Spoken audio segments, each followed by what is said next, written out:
พามาดูดอกหลิวนะครับตอนเช้าวันนี้นะครับพามาดูดอกหลิวสวยๆนะครับดอกสวยๆเลยนะครับสีสวยสดใสงดงามนะครับ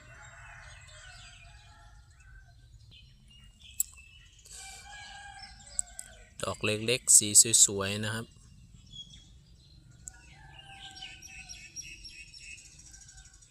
สวยเลยนะครับสวยงามนะครับ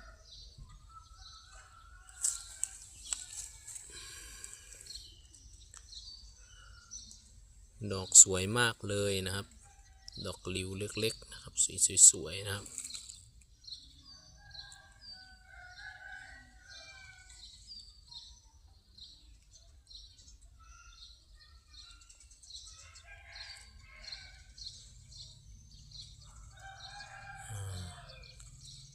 สีสวยมากนะครับ